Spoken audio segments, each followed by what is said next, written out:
Alrighty then. Hello, and welcome back to another episode of Today's Weather Tonight. Here, as always, I'm your meteorologist for the evening, Cloud Hudson, and let me not show that page, showing you behind the scenes. All right. Hi, welcome to the Spring Equinox edition of Today's Weather Tonight.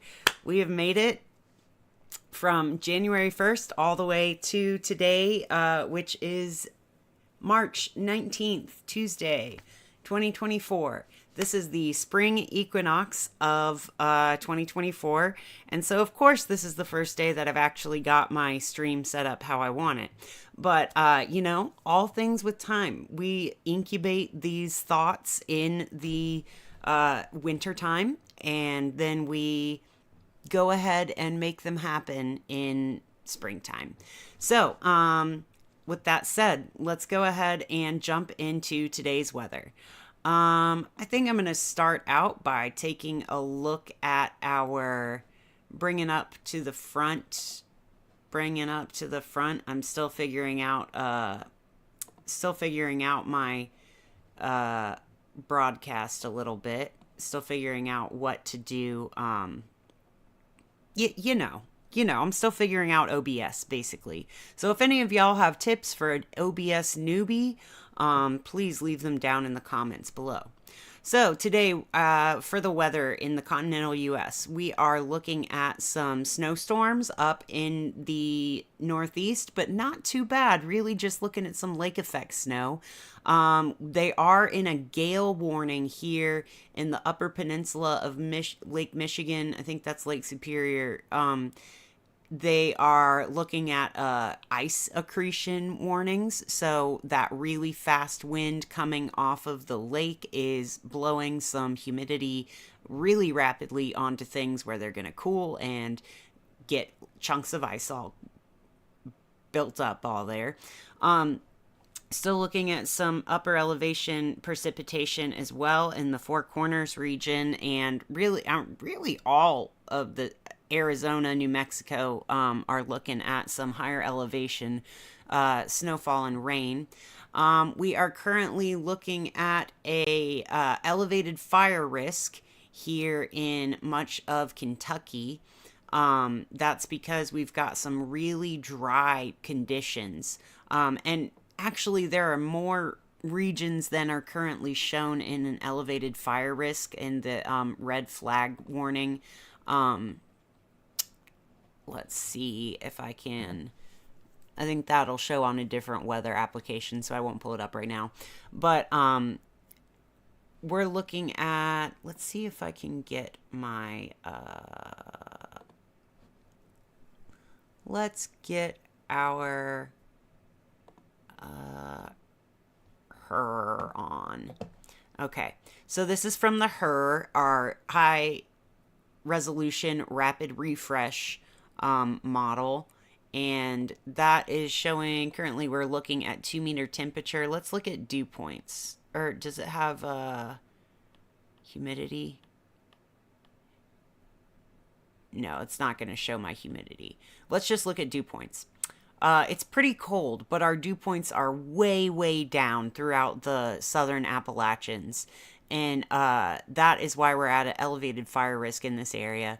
Really, the biggest risk is in the in Kentucky and West Virginia, because this is the area where the wind has the least obstacle. So when there's really low dew points and really high wind, that's when, if any fires start, they would be the worst. So looking at an elevated fire risk in this area, but it's still really cold. We're getting the last little throes. It's the first day of spring, but this is the last throes of winter. So in the freezing range all throughout the mountain elevations. So you don't think wildfire with this kind of cold, but when it's this dry with this amount of steady wind, we are looking at some what's going up here? What's going on up here? Putnam County. Oh, they've got some power outages up there. As you can see, this cold front has been sweeping through the country. This is a really a mid-latitude cyclone that's just in its decaying stages. Cyclolysis up here in the Great Lakes region. Then we're looking at a nice high setting in throughout much of the Gulf states, and looking at some warmer temperatures in the west for sure, but still up in the higher elevations, they're looking at snow for their types of precipitation. Not looking at a whole lot coming in the next few days, other than some nice cold, cooler air, I'll say. Not freezing cold, but freezing cold for some places. But, you know, in the overnight hours, we're going to definitely see some of our last late spring freezes, or early spring, late winter freezes, excuse me. Let's take a look now at our... Well, let's see if we've got any... Let's look at our wind speeds, because that's really where the fire risk is from. Higher wind speeds and lower humidities. Let's see. Yeah, they're sweeping in here. It's not too bad, but really, I mean, over the lakes, that's why you have the ice accretion warnings up here. And sweeping in from the northwest, those will be really cold and fast, and in a straight line motion, which we don't like for the fire risk. Let's go back to taking a look at our live radar. Yeah, as you can see, not a whole lot to talk about right now. Though we are looking at potential fire warnings. Let's hope that they've gotten enough.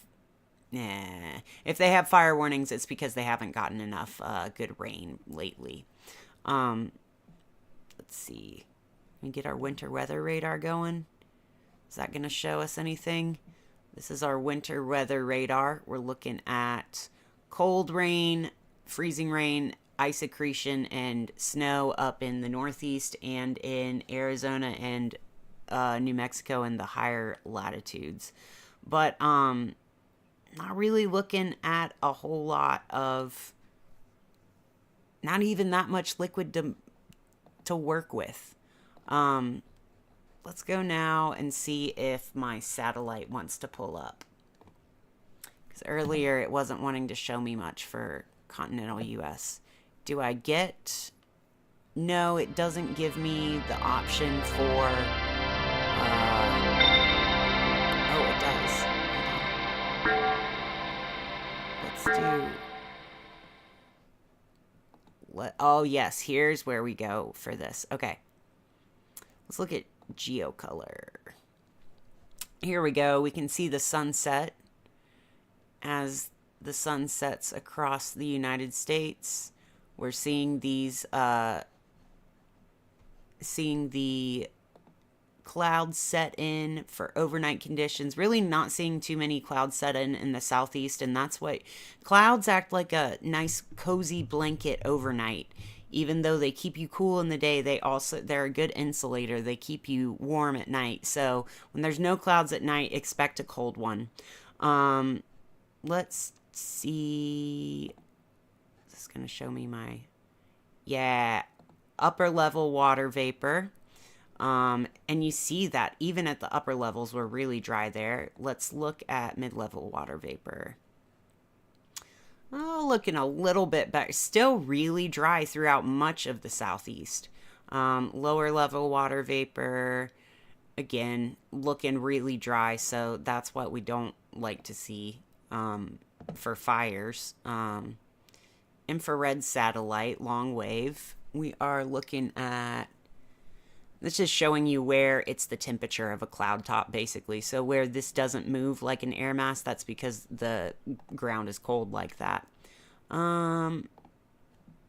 Visible red? No, not going to show us anything. Natural color. That'll show us the sunset a little better. Yeah. Let's just leave this on geocolor, I think. Yeah. Okay. And I think that'll wrap it up for my Radar Omega segment of our weather. Let's see, make this smaller again. As you can see, I've still got the Iceland live stream pulled up in the corner here. In the it's a nice little video of the Reykjanes Peninsula current active eruption. Now I'm gonna take us to volcanoes today. Let's see, move to top.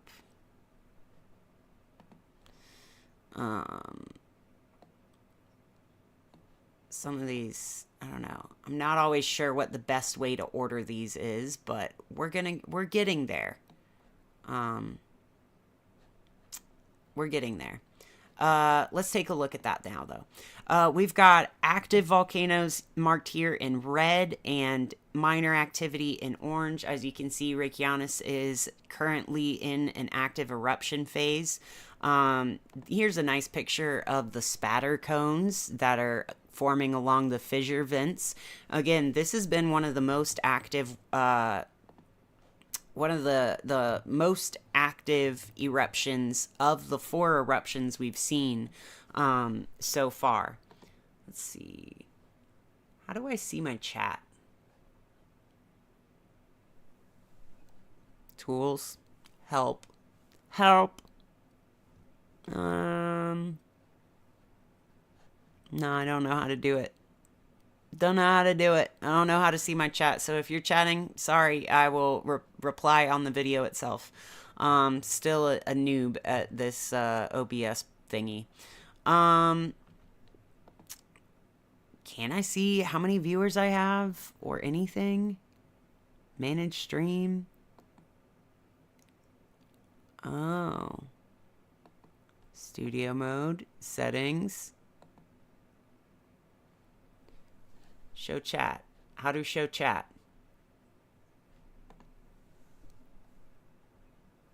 Okay, well, whatever. I can't see it. We are looking at volcanoes, not looking at how to work a program cloud. Okay, so this is our current hazard map. I think that was valid yesterday still.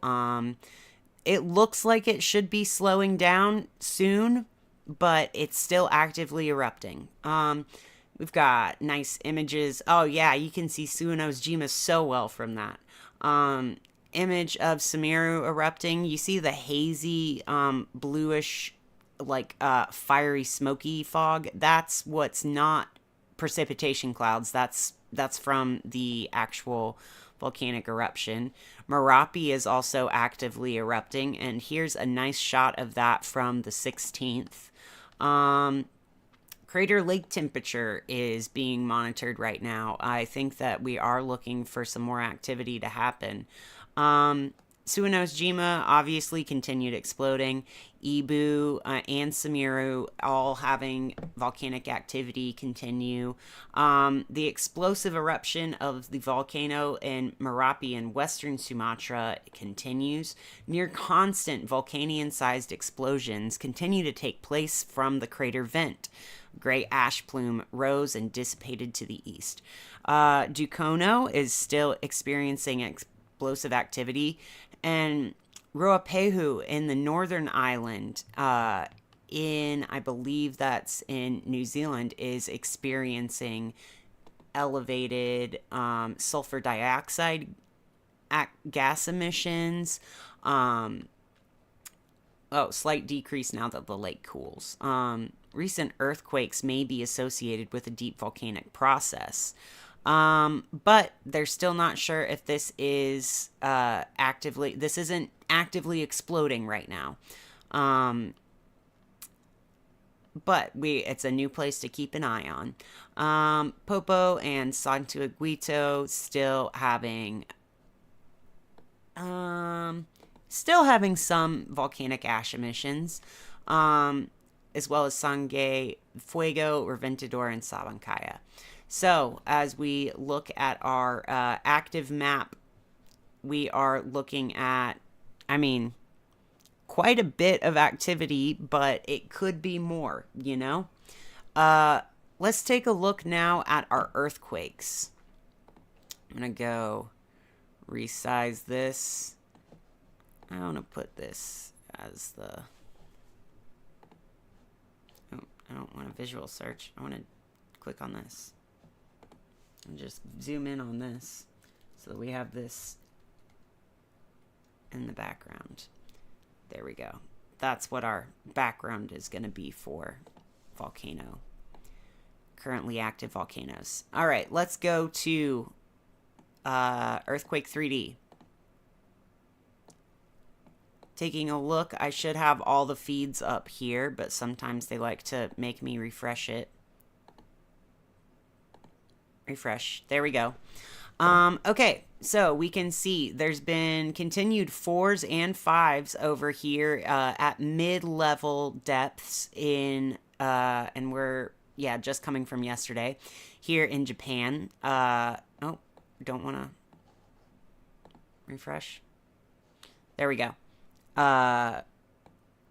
And we are seeing some deep quakes come out of the Fiji, Philippines region. I don't know why this control doesn't quite like me. I'll get it. I'll get it one of these days. Come back. There we go. So 4.8, 4.5, 4.7, 4.4 continuing to emerge out of this area in the Fiji, Tonga Islands region. No, still don't like me, huh? We had this 6.0 out of Papua New Guinea the other day and a 5.5. Let's see. Where's this 5.5 come from? Date, time, you gonna show me? Yeah, that was, nope, doesn't want to say. Keep your secrets, fine. Okay, and as we go along, remember that I've got the solar arc and lunar arc mapped out here. Looking at a 2.7 in, a 5.4 here in Albania.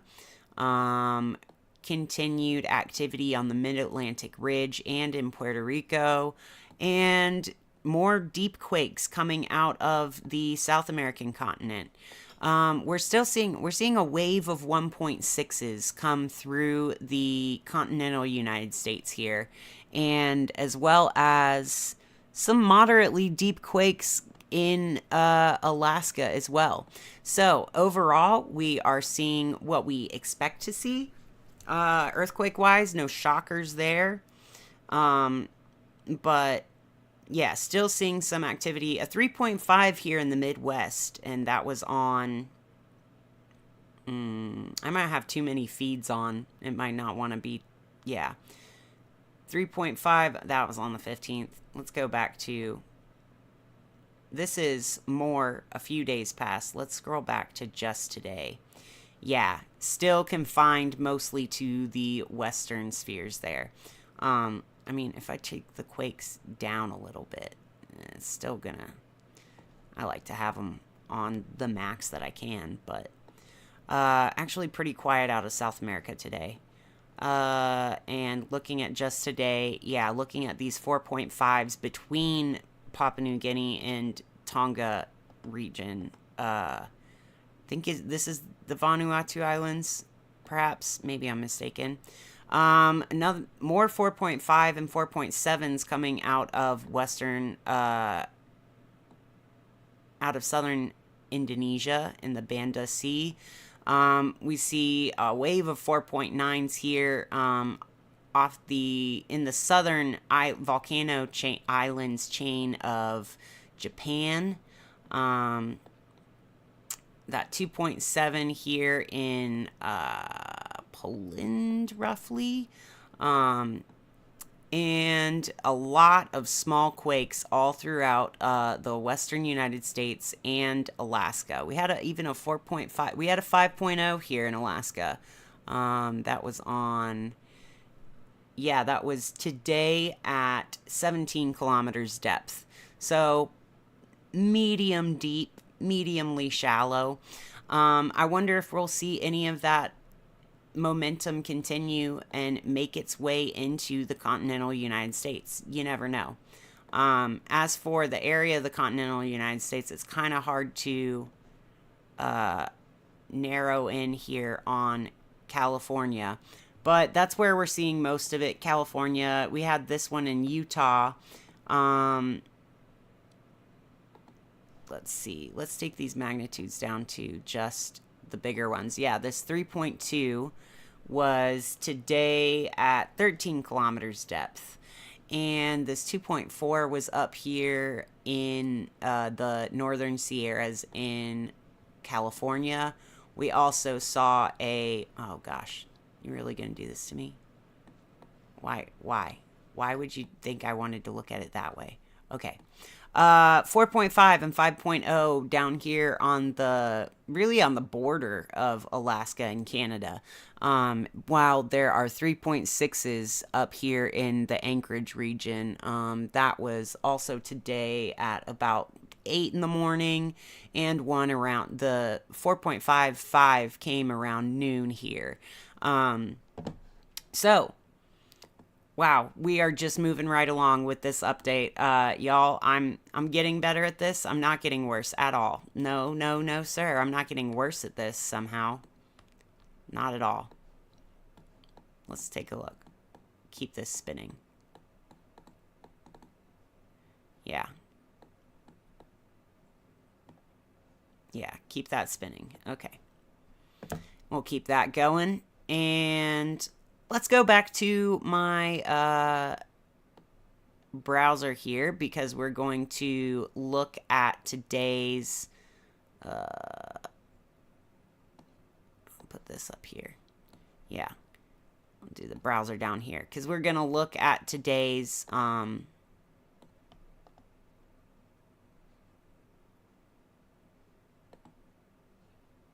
Okay. We're going to look at today's solar weather. Are y'all with me? Are we with me? I hope we're with me, because I can't see your comments, because I accidentally closed the chat and I don't know how to get it back. Okay, looking at... We only had one coronal mass ejection yesterday. Looks like we've had 3 today, and we just had an M2.19 solar flare. So let's see how many solar flares we had today. We had... All right, so yesterday we technically had one in the...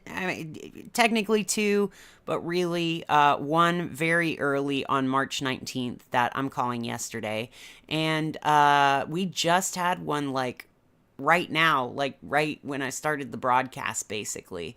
We had a M2.9 solar flare here in... yeah, really as the sun set today. So as the sun set for me.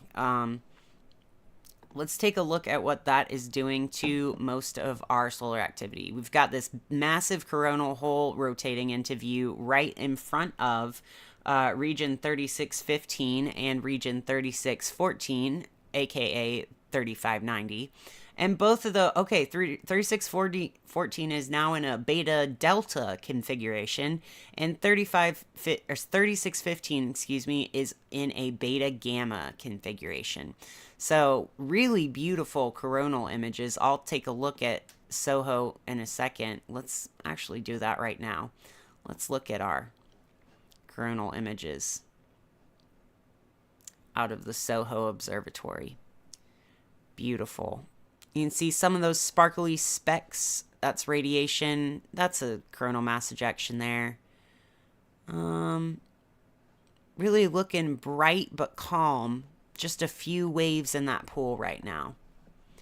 Our solar proton levels have finally evened out a little bit. They're still a little elevated from usual, but we are finally getting less solar radiation than usual.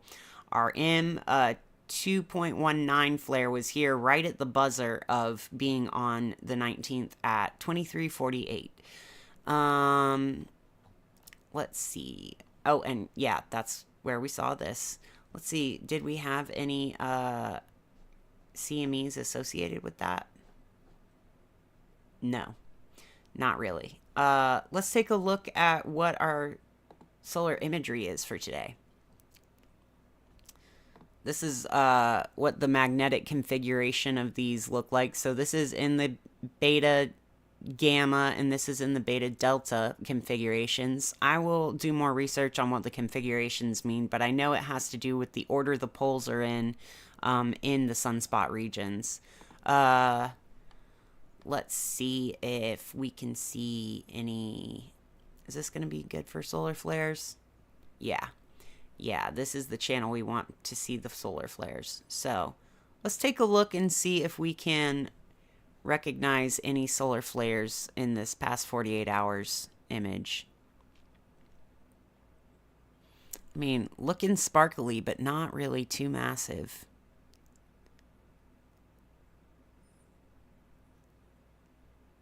Some mass ejections took place throughout the day. Not really much to speak of.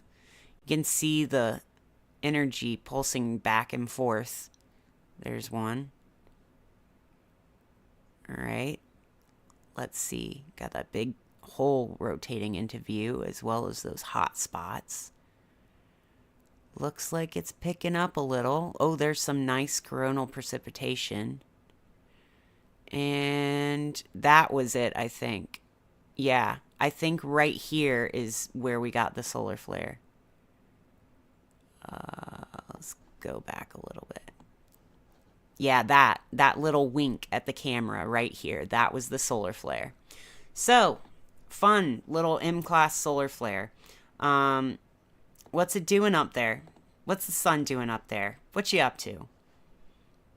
That was still an aftershock from the other big filament launch we had.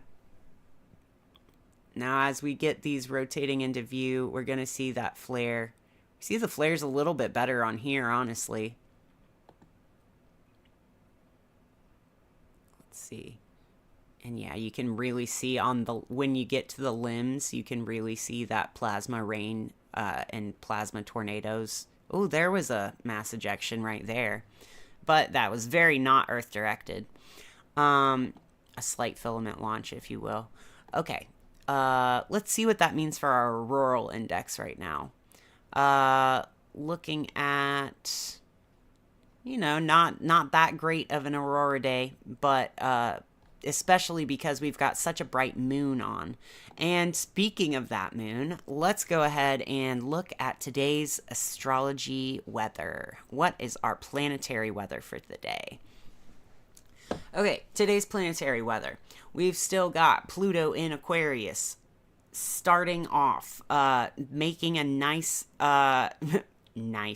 a tense little opposition to the moon in Leo. So moon in Leo, our emotional body planet, our physical body planet in the sign of the ego expression of a soul, of individuation, of incarnation, opposite the large scale groupthink, cohesion, technology of the many people united kind of sign of Aquarius.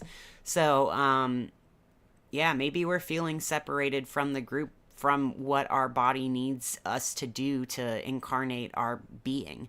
But speaking of incarnation, I still believe that we are in a really good time to manifest artwork because of this Venus conjunct Saturn in Pisces. This Venus is applying to the conjunction, and it's within 2 degrees now.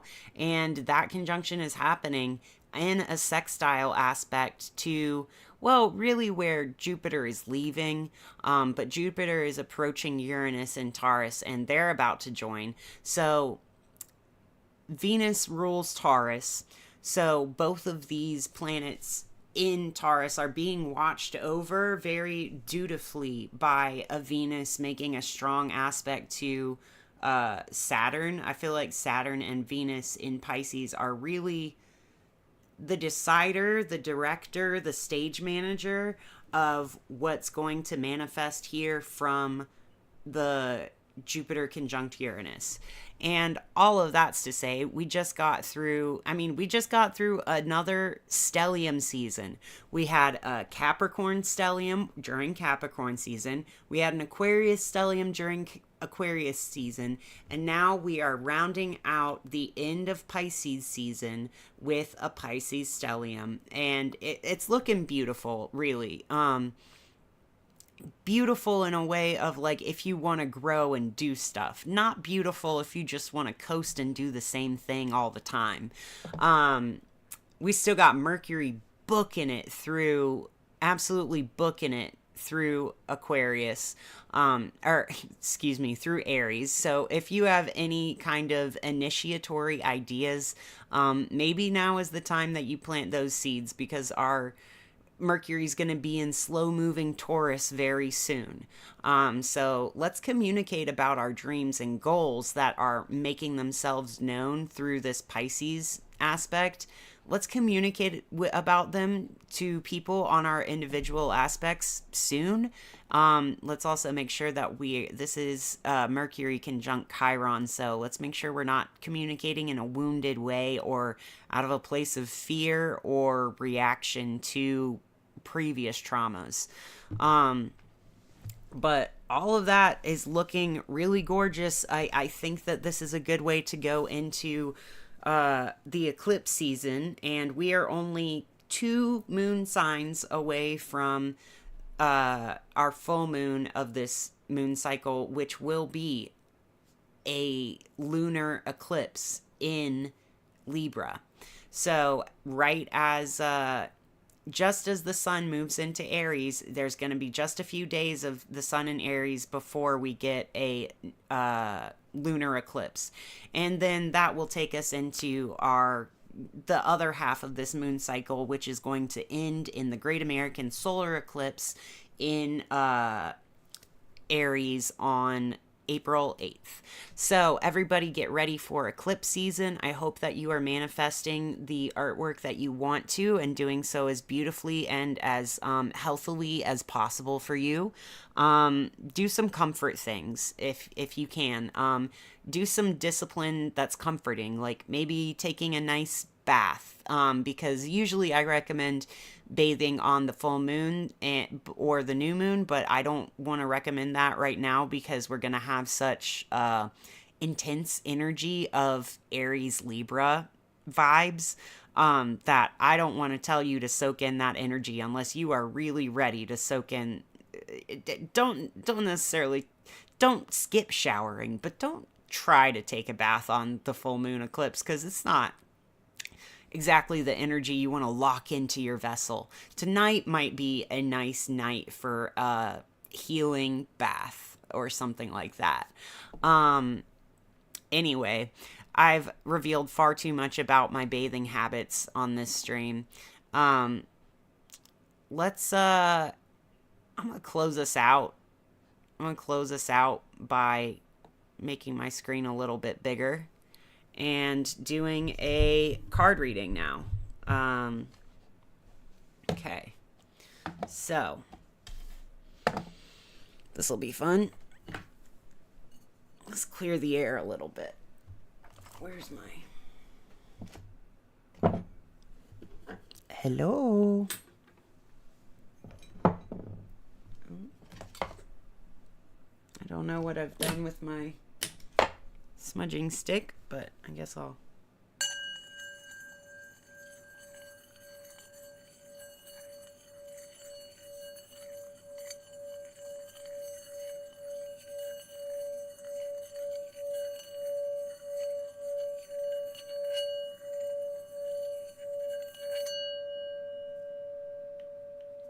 Guess I'll use the selenite as my wand today. Ooh. Still going. All right. Okay. I would pan down to let you see, but my desk is too dirty for that. I can't even move anything in the setup to show you, but there's just, trust me, there's a whole lot of jankety, jerry-rigged type of setup going on to keep this webcam on. This is a new webcam.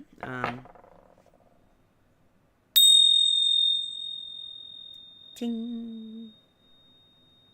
Ding. Ting ting bells. All right. I usually start with the others, but let's start with our little positivity deck. I don't even know what to call it. My hippie deck. My hippie oracle deck of manifestation and incarnation. The vibey deck. The vibey oracle.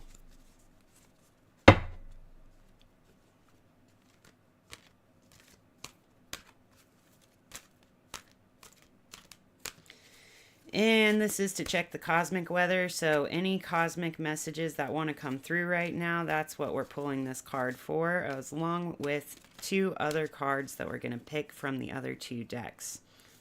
So anything jumping out from the cosmos right now. All right. Says, my health and well-being are natural forever. You can appropriately depart your body without illness or pain. You need not attract illness or pain as an excuse to leave your body. You are free to choose otherwise. So it's got a nice flower on here, reminding me of like flower medicine and how really we can be as sick or well as we want to within limits. Just as there are different planets that represent all the different aspects of life, there are certain hard and fast limits to how healthy you can will yourself into being. But there's also a hard and fast limit of how healthy you can allow yourself to be if you don't choose to be on the vibration where you're healthy. It's not a victim blaming narrative. It's a really, truly, you can be as well as you want to, if you want to, but there's also material circumstances that'll change it too.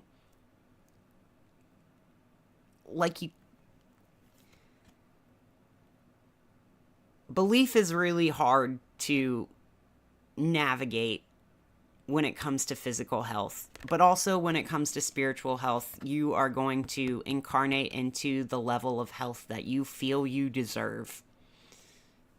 It's not just that simple, but it kind of is. And that's really annoying when you're like, I don't want to be sick. Well, maybe you do. All right. I'm not saying anybody chooses. Listen, I wouldn't choose to have my mental illnesses if I could, but I'm going to make the best out of them that I possibly can. You know what I mean? I'm going to choose to make my mental illnesses fun and make them good for the rest of the world. Even if I'm not technically mentally well, I will choose to be happy and healthy as much as I possibly can. Given the circumstance that I'm in a body that has a brain that does weird stuff. Okay. I reach for that one first. I think I want to go with the liminal space deck next. Remember, that's our one that's got the ocean jasper with it. Is it gonna focus? Maybe. Nice, pretty little ocean jasper.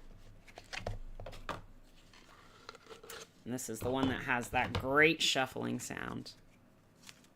Here, I'll point my mic right at it. ASMR card shuffling.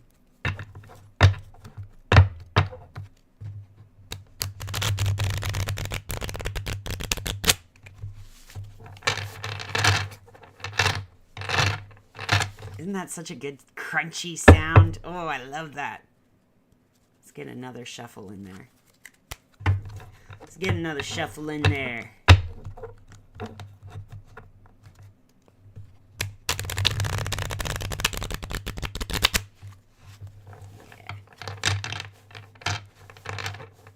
Yeah. Nice. This is what this deck looks like, by the way. It's got a nice little hole. Okay. Let's see.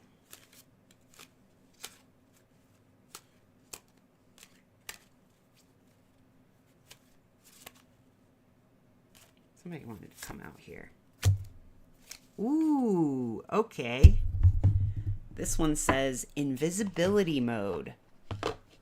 That's what the liminal space is telling us. What does that mean? I have never pulled it. It looks like this. There is just nothing.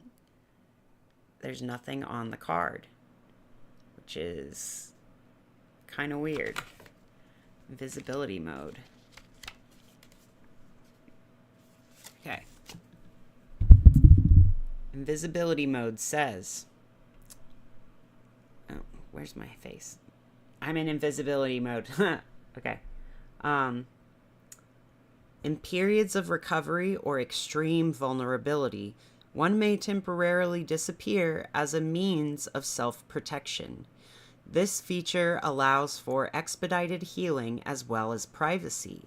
If not self-induced, it is possible this is a spell. I know for me, I've been in hiding all winter. I had a story of 2023 that came and peaked and, dissipated throughout the winter. And I've been in a restorative, recuperating place since then. So this resonates as definitely the energy I'm currently in and, hoping to come out of this spring, but in due time. So thank you very much, Liminal Space Deck. I like that reading today. That's awesome.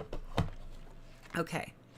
And now let's do the third card from the tarot deck. I don't know if you guys ever see, but I have this beautiful hand-carved box for my deck that's just... Here's more ASMR. Good opening. Opening and closing sounds. I got this from a dear friend I used to live with who introduced me to the cards. Alright, and this is the deck that I do charge with the raw labradorite. Is this going to show the labradorite flash at all? A little bit. Not too much. Oh, wait, there was one. There we go. There's that labby flash that we've been looking for. That is a beautiful... Ugh. She's been hiding it this whole time. I just had to get the lighting and camera angles slightly different to show it, but... Beautiful piece. Beautiful piece. Okay.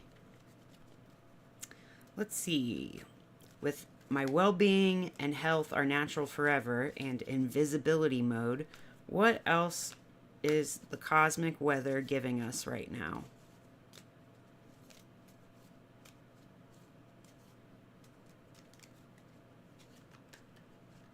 Okay. This jumped out. We have the Five of Pentacles reversed. So this is a card that has connotations of both poverty and charity, of the cold barrenness of winter, but also the beautiful fruitfulness of a structure that lasts through the winter, providing sanctuary for those outside. When it's reversed, this almost, charitable alms for the poor, but also deep contrast between what the church has and it existing in a world that has people who need things. Uneven distribution of resources. Maybe we're reversing that and redistributing within. Let's try to give to ourselves today and all days, but especially I think this is the cosmic weather of give yourself a break. Give yourself a break. You're allowed to enjoy things.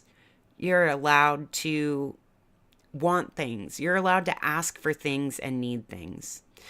And I guess with that, I am going to plug that I am also running low on monetary funds. because I've done this recent upgrade to the podcast, and I am truly humbly hoping that this will manifest a return, and I'm believing that y'all are out there ready to watch the show. I just haven't connected with you yet. So if you are watching the show and you want to support this endeavor of mine, of me really trying to speak my heart out here, it's what sets my heart center on fire, and not like a heartburn way, but really talking about the weather and the vibes and all of this stuff makes my soul feel activated. So if you want to support that materially, there will be links in the description for how to subscribe to me on Ko-fi.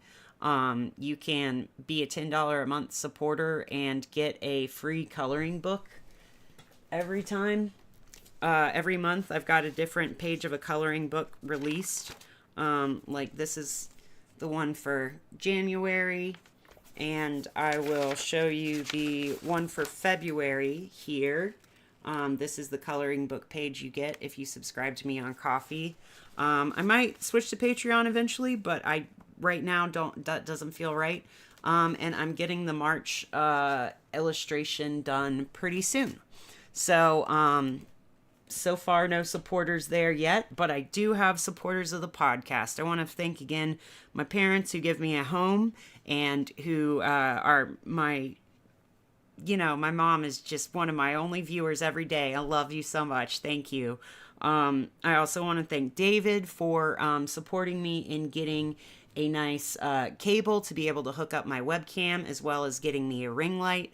Thank you all so much for helping me manifest this vision into reality. And I'll play you out with just a little kalimba.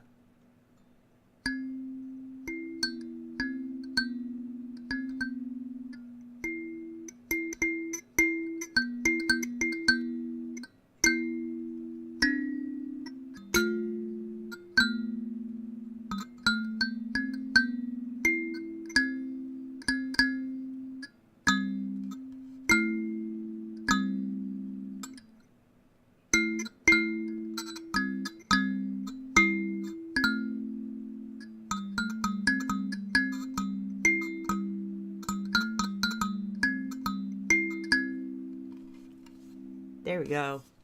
That's enough. All right. I love you guys very much. Thank you for coming to another episode of Today's Weather Tonight. Tell your friends. Take care of yourself. I love you very much. And have a beautiful evening. Bye.